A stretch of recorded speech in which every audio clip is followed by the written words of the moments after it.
تعالى في مقام آخر: لقد كان لكم في رسول الله أسوة حسنة.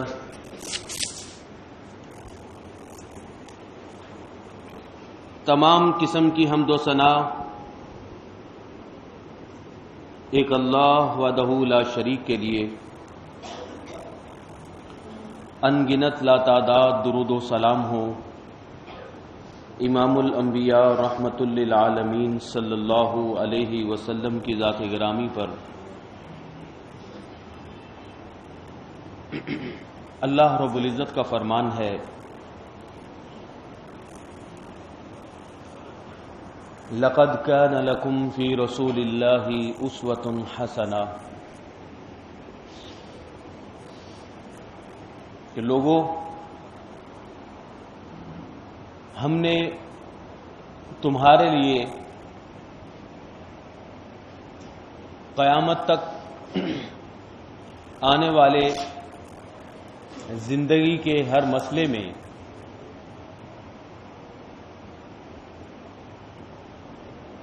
رسول اللہ صلی اللہ علیہ وسلم کو ایک بہترین اور کامل نمونہ بنایا ہے۔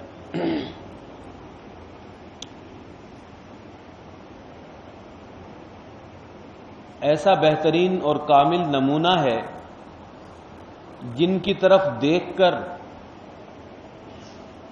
آپ اپنی نمازیں بلکہ عبادات، اپنے کاروبار زندگی، اپنی حکومتوں، اپنی سیاستوں، اپنی خوشی اور غمی کے معاملے سب کو ٹھیک کر سکتے ہو۔ آپ کو نبی کریم صلی اللہ علیہ وسلم کی زندگی میں کوئی نہ کوئی ایسا نمونہ مل جائے گا جس کی طرف دیکھ کر آپ پورا دین سیکھ لو گے اور دین پر چلنے کا طریقہ بھی سیکھ لو گے۔ اللہ رب العزت نے قرآن کریم میں، بلکہ قرآن کریم میں کسی حدیث میں آپ کے علاوہ اتنے نبی گزرے ہیں، اتنے صحابہ ہیں، اللہ کے ولی ہیں، بزرگ ہیں، بڑی بڑی شخصیاتیں ہیں، موسیٰ علیہ الصلوۃ والسلام ہیں، عیسیٰ علیہ الصلوۃ والسلام کو اللہ نے کتابیں دی ہیں، لیکن قیامت تک کہ مسلمانوں کے لیے ان کی زندگیوں کو نمونہ نہیں قرار دیا گیا۔ اس لیے کہ اگر عیسیٰ علیہ الصلوۃ والسلام کی زندگی کو لے لیں مثال کے طور پر، تو آپ نے تو شادی ہی نہیں کی تھی، تو شادی بیاہ کے جتنے معاملات ہیں، شوہر کے حقوق ہیں، بیوی کے حقوق ہیں، پھر شادی کے نتیجے میں اولاد آ جاتی ہے، ان کے حقوق ہیں، شادی کے نتیجے میں شوہر کے ساس سسر ہوتے ہیں، عورت کے بھی ساس سسر ہوتے ہیں، ان کے معاملات ہیں۔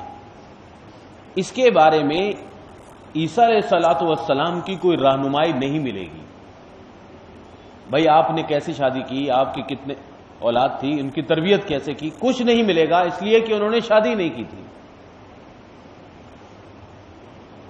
حکومت کا معاملہ لے لیں، حکومت، موسیٰ علیہ الصلوۃ والسلام کو حکومت نہیں ملی تھی، وہ حکمران نہیں تھے، لہذا دنیا کے جتنے بھی حکمران ہیں وہ دین یہودیت سے، موسیٰ علیہ الصلوۃ والسلام کی کتابوں سے اور ان کے فرامین سے حکمرانوں کے لیے کیا کیا ذمہ داریاں ہیں وہ نہیں ہم رہنمائی حاصل کر سکتے، کیونکہ انہوں نے حکومت کی نہیں۔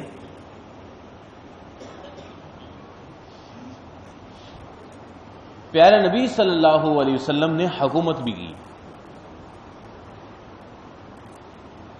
آپ نے شادی بھی کی، آپ نے کاروبار بھی کیا، آپ نے جہاد بھی کیا، دشمنوں سے مقابلہ بھی کیا، سیاسی اور جنگی میدانوں میں مقابلہ کر کے دکھایا، اپنے محبت کرنے والوں اور اپنے سے دشمنی کرنے والوں کے ساتھ معاملہ کر کے دکھایا، شادیاں کی، بچے ہوئے، اولاد کی تربیت کر کے دکھائی، بیویوں کے حقوق ادا کر کے دکھائے، دن کو کاروبار زندگی کے معاملات چلا کر دکھائے، راتوں کو اللہ کی عبادت کر کے بھی دکھایا، روزہ رکھ کے دکھایا، نماز پڑھ کے دکھائی، بلکہ آرڈر بھی دیا کہ لوگوں میری طرف دیکھا کرو، جیسے میں نماز پڑھتا ہوں ویسے پڑھا کرو۔ خوشی غمی کے سینکڑوں معاملات آئے، آپ کا بیٹا، اکلوتا بیٹا، ہاتھوں کے اندر کوئی 18 ماہ کا تھا، ابراہیم، فوت ہو گیا، اس کے اوپر غم کر کے بھی دکھایا۔ آپ کی زندگی میں آپ کی 3 بیٹیاں فوت ہوئیں، ان کے جنازے، ان کی غمی، اولاد کی پیدائش پر خوشی کے طریقے سب کچھ کر کے دکھائے۔ انشاءاللہ کبھی ایک موضوع کریں گے کہ رسول اللہ صلی اللہ علیہ وسلم اپنے بچوں سے، اپنے سگے بچوں سے، پوتوں، نواسوں سے، نواسیوں سے، بیٹوں سے، بیٹیوں سے، صحابہ کے بچوں سے، یتیم بچوں سے کیسے محبت کرتے تھے۔ لیکن آج میرا یہ موضوع نہیں ہے، تو میں بتانے لگا تھا کہ نبی صلی اللہ علیہ وسلم کی اولاد بھی ہوئی اور آپ نے خوشی کر کے بھی دکھائی، بچے فوت ہوئے تو غم کر کے بھی دکھایا، خوشی کر کے۔ یہ ایک چھوٹی سی بات بتا دیتا ہوں، پھر اگلے موضوع پہ چلیں گے۔ حضرت ابو رافع کہتے ہیں کہ میں نے نبی صلی اللہ علیہ وسلم کے پاس آیا اور آپ کو خوشخبری سنائی۔ میں نے بتایا کہ آپ کا بیٹا ہوا ہے ابراہیم، تو رسول اللہ صلی اللہ علیہ وسلم اتنے خوش ہوئے کہ آپ نے وہیں کھڑے کھڑے مجھے کہا کہ ایک غلام میری خدمت میں دے دیا، تحفہ دے دیا کہ یہ غلام آج سے تمہارا۔ صرف اس نے خوشخبری سنائی، تو اولاد کی پیدائش پہ خوشی کر کے بھی دکھائی، اور بھی جتنے معاملات زندگی ہیں آپ نے سب کچھ دکھایا۔ اسی لیے اللہ رب العزت نے قرآن کریم میں فرمایا کہ لوگوں تمہارے لیے رسول اللہ صلی اللہ علیہ وسلم کی زندگی کامل نمونہ ہے، بہترین نمونہ بھی ہے۔ عبادت کے نام پہ کیا کیا کرنا ہے اور کس مہینے میں کیا کیا نہیں کرنا اور کیا کیا کام کرنے ہیں، وہ سب کچھ بتا دیا رسول اللہ صلی اللہ علیہ وسلم۔ آخر میں اللہ رب العزت نے بتایا کہ الیوم اکملت لکم دینکم۔ جب نبی کریم صلی اللہ علیہ وسلم کی 23 سالہ نبوت کی زندگی اختتام پذیر ہوئی تو اللہ تعالیٰ نے فرما دیا کہ دیکھو میں نے تمہارا دین مکمل کر دیا ہے۔ اتممت علیکم نعمتی، یہ دین نہیں ہے، یہ میری نعمت ہے، یہ میرا تم پر احسان ہے۔ تم بتوں کی پوجا سے بچ گئے، تم شرک اور کفر کی گندگی سے بچ گئے، تم اپنے ہاتھوں سے پتھر تراش کر انہی کو سجدہ کرتے ہو، اس سے بچ گئے۔ تم اولاد کو اپنے ہاتھوں سے قتل کرتے تھے، اس سے بچ گئے۔ تمہیں اللہ پر ایمان، نبی رحمت للعالمین صلی اللہ علیہ وسلم جیسا رسول مل گیا، پوری زندگی مل گئی، لہذا میں نے اپنے اس انعام کو مکمل کر دیا ہے، کمپلیٹ ہو گیا میرا انعام۔ وَرَضِيتُ لَكُمُ الْإِسْلَامَ دِينًا، اور تمہارے لیے یہ جو دین ہے وہ اسلام ہے۔ اسلام قرآن اور حدیث میں تمہارے لیے ہمیشہ محفوظ رہے گا اور قیامت تک چلتا رہے گا۔ دین کے نام پر جو اتھارٹی ہیں وہ صرف محمد الرسول اللہ صلی اللہ علیہ وسلم کی زندگی ہے. اب لہذا دین کے اندر قیامت تک کوئی بھی بندہ، کوئی صحابی، کوئی بزرگ، کوئی دیندار، کوئی اللہ کا ولی، کتنی بڑی شخصیت کیوں نہ ہو، کتنی بھی بڑی شخصیت کیوں نہ ہو، وہ دین کے اندر کوئی نئی چیز انٹروڈیوس کروائے گی، اس کو قبول نہیں کیا جائے گا، بلکہ کسی کو حق ہی نہیں ہے کہ وہ دین کے اندر کوئی نیا کام کر کے دکھائے. اگر یہ اجازت دی جاتی کہ اس دین کے اندر قوموں کے لیے، زمانوں کے لیے، مختلف ادوار کے اندر آئندہ آنے والے سائنس اور ٹیکنالوجی کے دور میں تبدیلی کی اجازت ہے، تو پھر آپ دین اسلام کو دین اسلام کی صورت میں نہ پاتے، بلکہ وہ مسخ شدہ دین ہوتا، بالکل بدل چکا ہوتا. ہر علاقے اور ہر قوم اور ہر بستی اپنے لیے اپنی پسندیدہ چیزوں کو اختیار کرتی، اور ہر شہر کے بعد اگلے شہر میں جاتے تو دین ایک نئی شکل میں نظر آتا. لہذا اس فرقے، اس اختلافات اور آپس کی دشمنی سے بچانے کے لیے اللہ رب العزت نے فرمایا کہ تمہارا دین مکمل ہے. اب دین کے لیے تو کچھ کرو، دین میں نہ کچھ کرنا.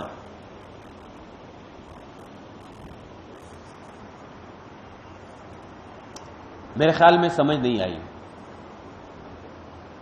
دین میں کسی بھی بدعت کو یا نئی چیز کو اختیار نہیں کرنا.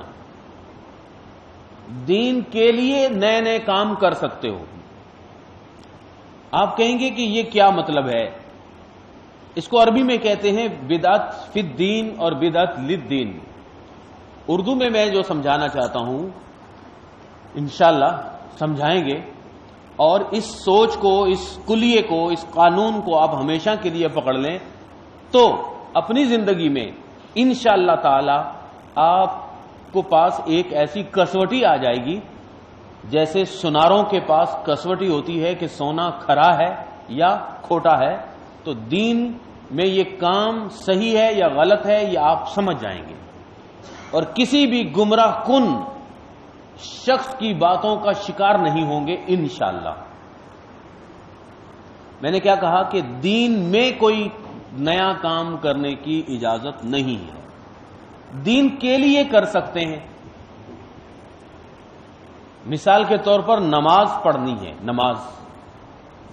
اب نماز میں نیا کام کرنے کی اجازت نہیں ہے، لیکن نماز پڑھنے کے لیے آپ پیدل آیا کرتے تھے، اب آپ اگر گاڑی پر آنا چاہتے ہیں آ جائیں.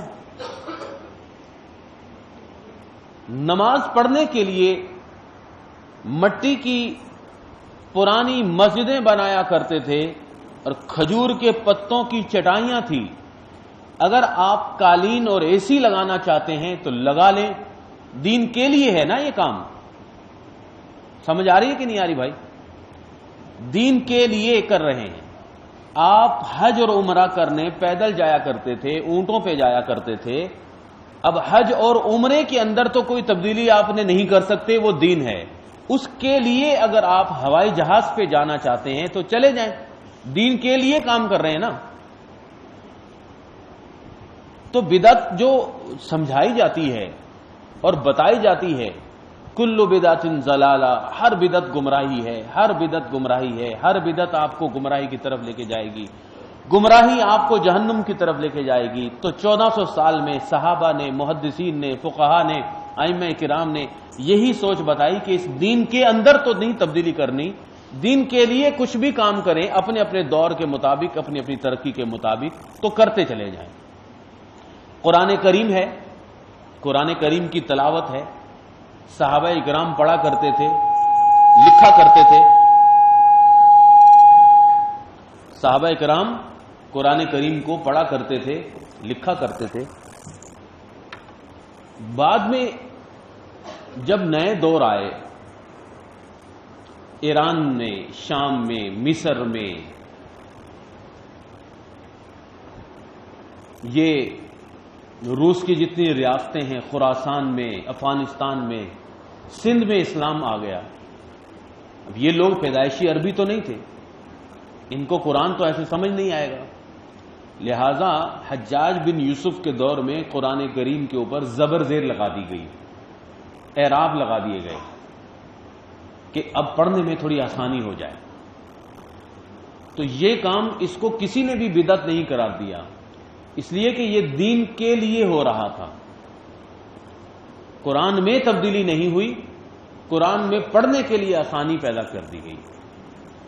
اور آج تک جو بھی کام ہم کرتے ہیں، آپ دیکھیں گے کہ رسول اللہ صلی اللہ علیہ وسلم جو واعظ و نصیحت کیا کرتے تھے، جمعہ کا خطبہ دیا کرتے تھے، تو کوئی اسپیکر نہیں تھا، کوئی پنکھے بھی نہیں تھے، کوئی مائک بھی نہیں تھا. لیکن جب اللہ رب العزت نے بعد میں ہمیں یہ سہولت دے دی تو علماء نے اس کی اجازت دی کہ ٹھیک ہے، اب آپ مائک کے اوپر زیادہ لوگوں تک بات پہنچانے کے لیے استعمال کریں. اس دور کے اندر ہمارے جو اب میں اور جس میں آپ جی رہے ہیں، اس دور میں میڈیا نے بہت ترقی کر لی. لہذا آپ گھر بیٹھے بھی مکہ مدینہ کے تمام مناظر طواف ہوتا ہوا دیکھ لیتے ہیں. تو یہ تمام باتیں جو میں نے بتائیں، یہ کیا میں نے بتایا کہ دین کے لیے تو ہم کچھ بھی کرتے ہیں، لیکن دین کے اندر کچھ نہیں کر سکتے، دین کو تبدیل نہیں کر سکتے، اس کا حلیہ نہیں بگاڑ سکتے. لہذا رجب کا مہینہ ہو یا شعبان کا مہینہ ہو، اس کے بعد رمضان کا مہینہ ہو یا 12 مہینوں میں سے کوئی بھی مہینہ ہو، دن کی عبادت ہے یا رات کی عبادت ہے، یہ رسول اللہ صلی اللہ علیہ وسلم ہی بتائیں گے. اس کے علاوہ کسی کو اختیار نہیں ہے کہ وہ نئے نئے مہینے کے اندر نئے نئے کام شروع کر دے. 27 رجب کے اندر مشہور ہے کہ نبی کریم صلی اللہ علیہ وسلم کو معراج نصیب ہوا. معراج یہ جو باتیں ہیں یہ ہم اردو میں استعمال کرتے ہیں، عربی میں اسراء کہتے ہیں، قرآن میں اسراء. اللہ رب العزت نے راتوں رات اپنے نبی صلی اللہ علیہ وسلم کو آسمانوں کی سیر کروائی. اس رات میں کوئی مخصوص عبادت نبی صلی اللہ علیہ وسلم نے کی؟ میں نے جو 27 رجب بولا تو یہ کوئی یقینی نہیں ہے، یہ مشہور ہے عوام الناس کے اندر. کسی صحابی نے کوئی یقینی بات نہیں بتائی کہ نبی کریم صلی اللہ علیہ وسلم فلاں سال 27 رجب کو معراج ہوئی تھی، نہیں. کوئی کہتے ہیں رمضان کے اندر یہ واقعہ پیش آیا. بہت سارے اقوال ربیع الاول کے بارے میں بھی ہیں، کسی نے رجب کے بارے میں بھی کہا، کسی نے شوال کے بارے میں کہا. اس لیے کہ نبی کریم صلی اللہ علیہ وسلم ہر سال معراج کی رات کچھ نہیں کرتے تھے. جب کچھ نہیں کرتے تھے تو پھر اس تاریخوں کے اندر اختلاف ہوا کہ کس وقت نبی صلی اللہ علیہ وسلم کو معراج ہوا. صحابہ نے ان دنوں کی کوئی اہمیت ہی نہیں تھی، ان کو مناتے ہی نہیں تھے، اس لیے وہ تاریخ کو لکھا ہی نہیں. لیکن ہندوستان پاکستان کے لوگوں کو خواب میں آیا کہ یہ صرف 27 رجب کو ہوا تھا، اور یہیں اسی علاقے کے اندر پھر 27 رجب کو چراغاں بھی کیا جائے قبرستانوں کے اندر، اور مسجدوں میں بھی چراغاں کیا جائے، دن کو روزہ بھی رکھا جائے، راتوں کو عبادت بھی کی جائے، اور بہت کچھ کیا جائے. یہ کوئی سنت نہیں ہے، اس لیے کہ نبی کریم صلی اللہ علیہ وسلم نے دین کے معاملات سب بتا دیے. ایسے بتا دیے کہ رسول اللہ صلی اللہ علیہ وسلم نے فرمایا کہ لیلھا کنہاریھا، اس دین کے اندر رات بھی دن کی طرح روشن ہے. مطلب ایک ایک کام بالکل واضح کر دیا گیا ہے، کوئی چھپی ہوئی چیز نہیں ہے، کوئی بھی چھپی ہوئی چیز نہیں ہے. 22 رجب آئے گا ابھی کچھ دنوں کے بعد، 22 رجب، اور میں سمجھتا ہوں آپ کے گھروں میں تو کچھ بھی نہیں ہوتا ہوگا. اس طرح ہمیں بھی کچھ پتا نہیں تھا کہ 22 رجب بھی کوئی چیز ہے. قرآن و حدیث کے اندر کوئی 22 رجب کا تذکرہ ہی نہیں. لیکن معاشرے کو جب ہم دیکھتے ہیں، اڑوس پڑوس کو دیکھتے ہیں، ہر دوسرے گھر کو دیکھتے ہیں، جن جن گھروں میں یہ ہوتا تھا وہ اپنے ماں باپ کو دیکھتے ہیں کہ بھائی اس 22 رجب کو کیا ہو جاتا ہے کہ کھیر پکائی جا رہی ہے، حلوہ پوڑی بنائی جا رہی ہیں اور بہت سارے کام کیے جاتے ہیں۔ امام جعفر صادق کے نام پہ ختم دیا جاتا ہے، کوئی کیا کر رہا ہے، کوئی کیا کر رہا ہے، ہر دوسرے 20 بندوں کے گھروں کے بعد کوئی نیا نیا کام ہوتا ہے۔ تو میں نے بتایا کہ دین اسلام عالمگیر دین ہے، قیامت تک کے لیے ہے، ہر ملک اور قوم کے لیے ہے، لہذا نبی کریم صلی اللہ علیہ وسلم نے دین اسلام کے اندر نہ کبھی کسی کھیر کی بات کی، نہ کبھی حلوے کی بات کی، نہ حلوہ پوڑی کی بات کی۔ یہ ہمارے کلچر میں ہے، ہمارے ہندوستان پاکستان کے کلچر میں حلوہ پوڑیاں پکتی ہیں، عربوں کو پتہ ہی نہیں ہے۔ اور دین تو یورپ میں بھی ہے، دین یورپ میں بھی ہے، دین دنیا کے ہر کونے کونے کے اندر ہے۔ افغانستان میں بھی مسلمان بڑے جنہوں نے حلوہ پوڑی کی شکل نہیں دیکھی تھی، لہذا وہ اس دین کے اتنے بڑے کام سے محروم رہ گئے۔ نہیں، یہ دین ہے ہی نہیں، یہ کچھ اور ہے۔ پوچھا جائے کہ کیا ہے، کہتے امام جعفر صادق کے نام پہ ہم یہ کرتے ہیں۔ ٹھیک ہے، امام جعفر صادق نے کیا کیا؟ وہ پیدا ہوئے اس دن یا اس دن فوت ہوئے؟ ان کی تاریخ پیدائش تلاش کی گئی تو وہ 8 رمضان کو 83 ہجری میں پیدا ہوئے اور شوال 148 ہجری کے اندر فوت ہوئے۔ ویسے بھی ہمارا دین کسی کی پیدائش اور کسی کے مرنے کے دن مناتا نہیں ہے، یہ سادہ دین ہے، بالکل روشن دین ہے۔ دین اسلام بالکل روشن اور واضح دین ہے، بالکل سادہ دین ہے، یہ کسی کلچر کو نہیں لیتا۔ اب انگریزوں کا کلچر تھا، بات سمجھیں، انگریزوں کا کلچر تھا کہ بچہ پیدا ہوا تو اس کی سالگرہ ہر سال منائی جائے گی۔ انگریزوں نے یہاں ہم کو دے دیا یہ کلچر، یہ مسلمانوں میں چیز تھی نہیں، ان کو پتہ ہی نہیں تھا۔ ان کی خوشی منانے کے طریقے ہی الگ ہیں۔ مسلمانوں کی خوشی کے طریقے یہ تھے کہ بچہ پیدا ہو گیا وہ عقیقہ کرتے ہیں، گوشت کھاتے بھی ہیں، کھلاتے بھی ہیں۔ یہ بات سمجھ میں بھی آتی ہے کہ غریبوں کو کھلاؤ، خود بھی کھاؤ، رشتہ داروں کو کھلاؤ۔ کیوں بھائی؟ خوشی ہوئی ہے ہمیں۔ کیک کی کوئی تک نہیں بنتی کہ کیک کھاؤ اور کھلاؤ۔ اب آپ ہر مہینے بکرا کاٹ کے غریبوں کو کھلائیں، کھلاتے رہیں، صدقہ و خیرات کرتے رہیں، لیکن ایک مخصوص دن منانے کا جو کلچر نبی صلی اللہ علیہ وسلم کے ساتھ نہیں تھا، ہمارے کلچر میں بھی نہیں تھا۔ یہ انگریز یہاں پر آیا، حکومت کر کے چلا گیا، اس نے ہمیں یہ تحفہ دے دیا۔ لیکن اس میں 22 رجب کے اندر تو کچھ بھی نہیں ہوا۔ پھر مزید معلوم ہوتا ہے کہ 22 رجب کیا تھا، کہ ہندوستان کے اندر امیر منائی نے لکھنؤ کے اندر 1900 کے ابتدا کے اندر یہ رسم پیدا کی لکھنؤ میں، اور لکھنؤ کے اندر آپ اگر لوگ جانتے ہوں تو زیادہ تر وہ لوگ رہتے ہیں جو بلیک چینل والے ہیں، آپ سمجھتے ہوں گے۔ کچھ ہمارے پاکستان میں گرین چینل ہے اور کچھ لوگ بلیک چینل والے ہیں، وہ لکھنؤ میں رہتے ہیں۔ انہوں نے یہ رسم شروع کی امام جعفر صادق رحمت اللہ علیہ کے نام پر۔ رحمت اللہ علیہ میں اس لیے کہہ رہا ہوں کہ وہ بہت بڑے محدث تھے اور اہل سنت کے امام تھے۔ امام جعفر صادق نبی کریم صلی اللہ علیہ وسلم کی اولادوں میں سے ہیں اور بڑے عظیم بزرگ تھے۔ ان کو خواب و خیال میں بھی نہیں آیا ہوگا کہ ان کے نام پہ ایک فرقہ بنے گا جعفریہ، اور ان کے نام پہ پتہ نہیں کیا کچھ ہوگا۔ کچھ بھی ان کے اندر برائی نہیں پائی جاتی تھی۔ وہ نبی صلی اللہ علیہ وسلم کی آل اولاد میں سے تھے، بڑے قریبی تھے اور اہل سنت امام تھے، وہ محدث تھے، حدیثوں کے اندر باقاعدہ ان کا نام آیا کرتا ہے، بڑے خالص بزرگ تھے۔ اچھا، 22 رجب میں کنڈے اور پوڑیاں پھر حلوے کیوں کرتے ہیں؟ خوشی کا ایک سما ہوتا ہے گھروں کے اندر، کیوں کرتے ہیں؟ یہ بھی سوال پیدا ہوا۔ تو پتہ چلا کہ یہ جس چینل کی میں نے بات کی وہ صحابہ سے دشمنی کرتا ہے۔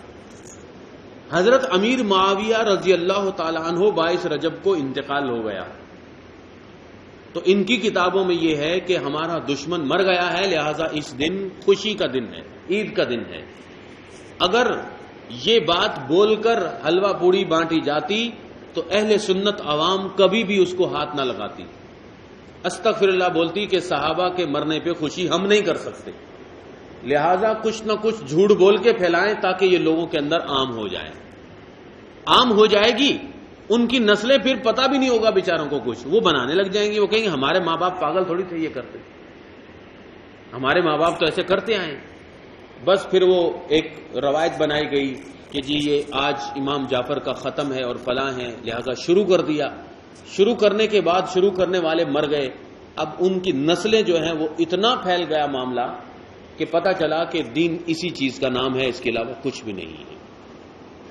اللہ کے رسول صلی اللہ علیہ وسلم کے بارے میں قرآن میں کیا حکم تھا کہ لقد کان لکم فی رسول اللہ اسوۃ حسنہ، لوگوں تمہارے لیے رسول اللہ صلی اللہ علیہ وسلم کی زندگی ہی رول ماڈل ہے، وہ نمونہ ہے، ان کو دیکھو کہ وہ 22 رجب میں بلکہ شعبان میں، اور شعبان کی جو 15 شب برات ہوتی ہے ان میں کیا کچھ کرتے تھے، وہ نہیں کرتے تھے، ان کے بارے میں جھوٹے قصے کہانیاں بنا دی گئی تو اس پر اعتبار نہ کیا جائے۔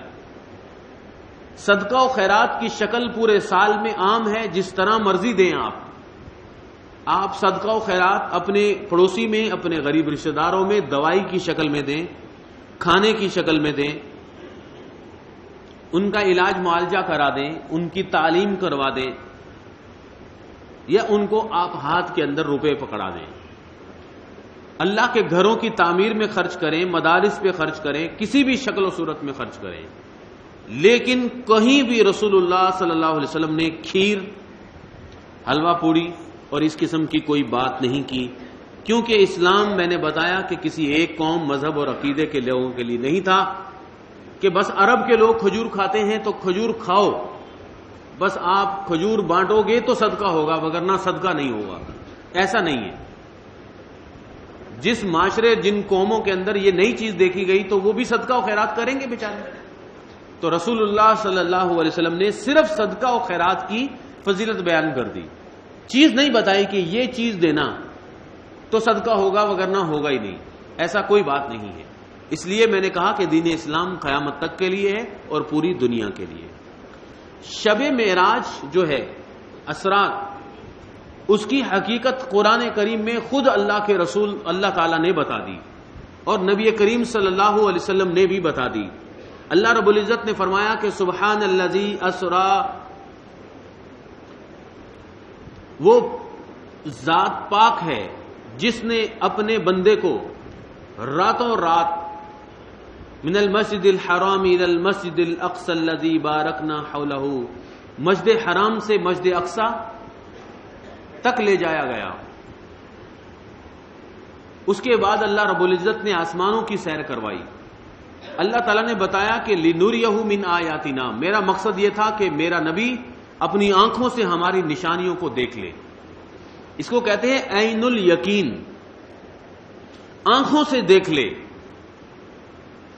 یقین پہلے بھی ہوتا ہے، آپ کو اور مجھے علم الیقین ہے، ہمیں یقین کی حد تک ایمان ہے کہ مرنے کے بعد جنت جہنم میں ہوگی، لیکن آنکھوں سے نہیں دیکھا۔ آنکھوں سے دیکھنے والا یقین زیادہ طاقتور ہوتا ہے اور علم الیقین بھی طاقتور ہوتا ہے، لیکن اس سے کمتر درجہ ہوتا ہے۔ آنکھوں سے دیکھی ہوئی جو چیز ہوتی ہے وہ پکی یقینی ہوتی ہے، تو علم الیقین نبی کریم صلی اللہ علیہ وسلم کو دلانا تھا۔ اللہ نے اپنی نشانیاں دکھانی تھی، بڑی بڑی نشانیاں، کہ اللہ کی قبضہ قدرت میں کیا کچھ ہے اور اللہ کی طاقت میں کیا ہے، کہ اللہ رب العزت سیکنڈوں کے اندر کیا کچھ کر لیتا ہے، کہ اپنے ایک بندے کو جسم کی صورت میں، پورا جسم روح کی شکل میں اور جسم کی شکل میں راتوں رات سیکنڈوں کے اندر یہ سارا کام کروایا۔ تو یہ ایک یقین اور ایمان کی بات تھی۔ جب نبی کریم صلی اللہ علیہ وسلم نے آ کر بتائی بات تو بہت سے لوگ ہل گئے، ایسا کیسے ہو سکتا ہے، ایسا کیسے ہو سکتا ہے۔ بخاری شریف میں اللہ کے رسول صلی اللہ علیہ وسلم نے پوری بات بتائی، اور مختلف حدیثوں کے اندر بھی ہے، جو میں بھی بتانے والا ہوں وہ بخاری شریف کے اندر بھی، اور ساتھ ساتھ میں حدیثوں کے نام بتاتا جاؤں گا۔ حضرت انس رضی اللہ تعالی عنہ بیان فرماتے ہیں، یہ معراج کا بات بتا رہا ہوں، لیکن میں نے ساتھ یہ بتا دیا کہ کوئی فرض نہیں ہے کہ اسی مہینے معراج ہوئی، لیکن ہوئی ہے اتنا تو یقینی ہے۔ معراج ہوئی ہے تو کیا ہوا تھا؟ ہمیں کیا کرنا چاہیے یہ میں بتانا مقصد ہے. معراج ہوئی کیسے ہوئی؟ حضرت انس رضی اللہ تعالیٰ عنہ بیان فرماتے ہیں کہ رسول اللہ صلی اللہ علیہ وسلم نے بیان فرمایا، میں سویا ہوا تھا کہ 3 فرشتے آئے، یہ بیت اللہ کے اندر 3 فرشتے آئے اور تینوں نے آپس میں بات کی اور کہا کہ کیا یہ وہی شخص ہیں، یہ نبی ہیں؟ دوسرے فرشتے نے کہا کہ ہاں یہ اللہ کے نبی ہیں. پھر آگے مختصر پیارے نبی صلی اللہ علیہ وسلم کو اٹھا کر زمزم کے کنویں کے پاس لے جایا گیا اور جبرائیل علیہ السلام نے اپنے ہاتھوں سے آپ کے سینے مبارک کو چاک کیا، گردن سے لے کر ناف تک پورے سینے کو چاک کر دیا، چیر دیا. جب نبی صلی اللہ علیہ وسلم نے یہ بات بتائی تو کون تھا جو اس بات کو ماننے والا ہے کہ پورا سینہ چیر دیا جائے اور دل کو باہر نکال دیا جائے؟ ایسا ہو سکتا ہے؟ لیکن آپ اور میں حیران اور پریشان نہیں ہیں، اس لیے کہ ہم نے اپنی آنکھوں سے دیکھا کہ عام چھوٹے چھوٹے ڈاکٹر بھی یہ کام کرتے ہیں کہ پورے سینے کو چیر کے دل کو باہر نکالتے ہیں. تو نبی کریم صلی اللہ علیہ وسلم کو اللہ کے فرشتوں نے یہ کیا، جبرائیل علیہ السلام نے. یہ 2 مرتبہ آپ کا اس طرح سینہ چاک کر کے دل کو باہر نکالا گیا اور دل کو نکال کر سونے کی تشتری کے اندر آب زمزم لایا گیا اور اس کے اندر اس دل کو دھو دیا گیا. پھر حدیث کے الفاظ یہ ہیں کہ اس دل کے اندر ایمان اور حکمت کو بھر کے دوبارہ اس مقام پہ رکھ کے اس کو سی دیا گیا. پھر ایک برق رفتار براق کو لایا گیا، براق جانور تھا، اس کے اوپر نبی صلی اللہ علیہ وسلم سوار ہو کر پھر بیت المقدس اور وہاں سے آسمانوں پر گئے. پیارے نبی صلی اللہ علیہ وسلم نے بیان فرمایا، یہ بیہقی کی روایت ہے جو ابھی بتانے والا ہوں، کہ ہم معراج کے لیے جا رہے تھے تو دوران سفر مجھے ایک بہت ہی پیاری خوشبو سونگھنے کو محسوس ہوئی. ایسی خوشبو میں نے کبھی نہیں سونگھی. میں نے پوچھا کہ یہ خوشبو کہاں سے آ رہی ہے؟ تو جبرائیل علیہ السلام نے مجھے بتایا کہ یہ ایک محل سے خوشبو آ رہی ہے، جنت کا ایک محل ہے. میں نے پوچھا وہ محل کس کو ملے گا؟ بتایا گیا کہ یہ فرعون کے گھر میں ایک کام کرنے والی، خدمت کرنے والی مشاطہ تھی، یہ اس کو اور اس کے بچوں کو اللہ رب العزت نے محل عطا کیا ہے. وہ کون تھی؟ پوری بات بتائی گئی کہ وہ مشاطہ کا مطلب ہوتا ہے کہ کنگھی کرنے والی، فرعون کی بیوی اور ان کی بیٹیوں کی خدمت کرنے والی یہ عورت تھی، اللہ پر ایمان لانے والی تھی. اس کے ہاتھ سے ایک مرتبہ چیز گر گئی تو اس نے بولا بسم اللہ. تو فرعون کی بیٹی نے کہا کہ اللہ کون ہے؟ تم کہتی ہو نا اللہ کون ہے؟ اللہ تو میرا باپ ہے. تو اس عورت نے کہا کہ نہیں، اللہ تیرا باپ نہیں ہے، جس اللہ کا میں نام لے رہی ہوں وہ اللہ وہ ہے جو مجھے، تجھے اور تمہارے باپ کو بھی روزی دیتا ہے. کون ہے وہ؟ حکومت تو میرے باپ کے پاس ہے اور میرا باپ روزی دیتا ہے. تو انہوں نے کہا کہ نہیں، اصل مجھ پر، تجھ پر اور تیرے باپ فرعون کے اوپر بھی جو حکمران ہے، سب کا حاکم ہے، سب کا خالق ہے، وہ آسمانوں پر اللہ ہے. میں اس کی بندی ہوں، میں اس کی عبادت کرتی ہوں. اس کی بیٹی نے اپنے باپ فرعون کو بتایا کہ یہ کیا مسئلہ ہے، ہم تو سمجھتے ہیں کہ تم رب ہو اور یہ کہتی ہے کہ نہیں، تمہارا بھی کوئی رب ہے. فرعون نے اپنے دربار میں بلا کر اس سے پوچھا اور اس نے جب توحید کی گواہی دی تو فرعون نے کیا کام کیا آپ دیکھیں کہ اس نے تانبے کی بڑی دیگ کو آگ کے اندر گرم کیا اور اس عورت کو اس کے بیٹوں سمیت اس آگ کے اندر ڈال دیا گیا، تانبے کی دیگ میں ڈال دیا گیا. اللہ اکبر. ایسا بڑا سرکش ہے کہ قرآن کریم میں باقاعدہ ذکر ہے کہ انہ طغا، وہ بڑا سرکش تھا، ظالم تھا کہ وہ اس کو ذرا برابر بھی رحم نہیں آیا کرتا تھا. اس کی گود کا بچہ جو تھا، دودھ پیتا بچہ، جب اس کو چھین کر آگ کے اندر ڈالا جانے لگا تو ماں ہوتی ہے، ماں کی آنکھوں سے آنسو بھی نکلتے ہیں، ماں کی زمین بھی دہل جاتی ہے. تو جب وہ گھبرا گئی تو بیٹے نے، جو دودھ پیتا بچہ تھا، اللہ رب العزت کی طرف سے معجزہ ہوا کہ اس نے بول کر کہا کہ میری ماں صبر کرو، تمہیں اور مجھے اللہ رب العزت جنت عطا فرمائے گا. یہ کوئی غم نہیں ہے، دنیا کی زندگی ہے جو ہم نے شہادت کے اندر گزار دی، آخرت میں ہمیں جنت ملے گی. تو اس کو آگ میں جلا دیا گیا تھا اور قرآن میں کہا کہ وہ سرکش تھا. آپ دیکھیں گے کہ آج بھی مسلمانوں کے بچوں کے ساتھ یہی ظلم ہو رہا ہے. وہ صرف ان کا ایک گناہ یہ ہے کہ وہ کلمہ توحید لا الہ الا اللہ محمد الرسول اللہ پڑھتے ہیں. شام کے اندر جو کیمیائی حملہ کیا گیا اور سینکڑوں بچوں کو مار دیا گیا ظلم کے ساتھ، ظالمانہ کاروائیاں روزانہ ہو رہی ہیں. اور کتنا بڑا شکر ہے کہ ہمارے بچے ہماری آنکھوں کے سامنے ہوتے ہیں. ہم آج کل اپنے بچوں کی کاپیوں کتابوں کی فکر میں، اسکولوں کے داخلوں کی فکر میں، فیسوں کے پیچھے بھاگ رہے ہیں. کیوں؟ کھانے پینے، بچوں کو کھلونے لا کے دے رہے ہیں. ایسے صورت کے اندر دل کھول اٹھتا ہے کہ یار یہ بچے ایسے ایسے خوبصورت بچے جو صحابہ کی اولادیں ہیں، ان کے اوپر کیمیائی حملہ کر کے ان کا سانس لینا بند کر دیا جاتا ہے اور ان کو مار دیا جاتا ہے. لیکن ہمیں اس حدیث سے یہ بھی صبر اور سکون ملتا ہے کہ جیسے اس بچے نے کہا کہ ماں صبر کرو، ہمارے لیے جنت ہے، اور رسول اللہ صلی اللہ علیہ وسلم نے سفر معراج کے اندر آنکھوں سے دیکھا کہ ان کے لیے جنت میں محل تیار کیا. انشاءاللہ اللہ رب العزت ان بچوں کو بھی جنت عطا فرمائے گا، ان کے والدین کو بھی جنت عطا فرمائے گا.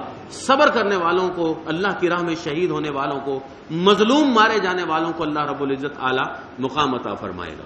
تو میں اپنی بات کو کہاں سے کہ اللہ کے رسول پھر معراج کے لیے پہلے آسمانوں پر گئے، آدم علیہ السلام سے ملاقات ہوئی. دوسرے آسمانوں پر یحییٰ علیہ السلام، عیسیٰ علیہ السلام سے ملاقات ہوئی، یوسف علیہ السلام سے ملاقات ہوئی، ادریس علیہ السلام سے ملاقات ہوئی، موسیٰ علیہ السلام سے ملاقات ہوئی. موسیٰ علیہ السلام نے فرمایا کہ خوش آمدید ہو، تم میرے بھائی ہو. جب پیارے نبی صلی اللہ علیہ وسلم آگے گئے تو موسیٰ علیہ السلام رونے لگے. پیارے نبی نے پوچھا کہ کیوں رو رہے ہو؟ تو انہوں نے فرمایا کہ یہ نوجوان نبی ہے، یہ نوجوان نبی ہے جو آخری نبی ہوگا، لیکن مجھے رونا اس لیے آیا کہ اس کی امت کے لوگ جنت میں زیادہ تعداد میں جائیں گے، اس لیے کہ اس کی امت کا معاملہ قیامت تک چلے گا. لاکھوں نہیں، کروڑوں نہیں، اربوں مسلمان ہوں گے، اور ظاہر ہے کہ اربوں مسلمانوں میں کوئی تو جنتی ہوگا، تو وہ جنتی جتنے ہوں گے وہ زیادہ تعداد میں ہوں گے. دعا کرے کہ اللہم اجعلنا منہم، اللہ ہمیں بھی ان لوگوں میں شامل فرما لے. اللہ رب العزت نے اس معراج کی رات میں نبی کریم صلی اللہ علیہ وسلم کو جو انعامات دیے ان میں 5 نمازیں ہیں. آپ کو پتا ہے کہ یہ 50 ہیں، اصل میں ہم پڑھتے 5 ہیں، اجر و ثواب ہمیں اللہ رب العزت 50 کا دیتا ہے. سورہ بقرہ کی آخری 2 سورتیں ہیں، آمن الرسول سے لے کر آخر تک. اس سورت کے اندر توحید کا ذکر ہے، ایمان کا ذکر ہے. اس کو پڑھا کریں، اس کی فضیلتیں بھی بہت سی ہیں، وقت نہیں ہے ان کو، اس دو آیتوں کو اپنے بچوں کو بھی یاد کروایا کریں. اللہ رب العزت نے وہاں تحفہ دیا کہ جو تیری امت میں سے شرک نہیں کریں گے اللہ رب العزت ان کو معاف فرما دیں گے. اللہ رب العزت نے وہاں یہ بھی تحفہ دیا مختلف حدیثوں کے اندر کہ تیری امت کا کوئی بندہ جب نیکی کا ارادہ کرے گا تو اس کے لیے نیکی کو لکھ دیا جائے گا، اور اگر وہ گناہ کا ارادہ کرے گا تو گناہ لکھا نہیں جائے گا جب تک وہ گناہ نہ کرے. یعنی اللہ رب العزت نے بہت بڑے بڑے احسانات فرمائے. اللہ رب العزت کے رسول صلی اللہ علیہ وسلم نے کچھ مشاہدے دیکھے، وہ میں ابھی بات بند کر کے آئندہ جمعہ انشاءاللہ یا پھر بات چلتی رہے گی تو پھر وہ تفصیل سے بتائے جائیں گے. اللہ رب العزت ہمیں ان حدیثوں پر ایمان لانے، دین کے اندر بدعات سے بچنے، شرک و کفر سے بچنے کی توفیق عطا فرمائے. وآخر دعوانا ان الحمدللہ رب العالمین.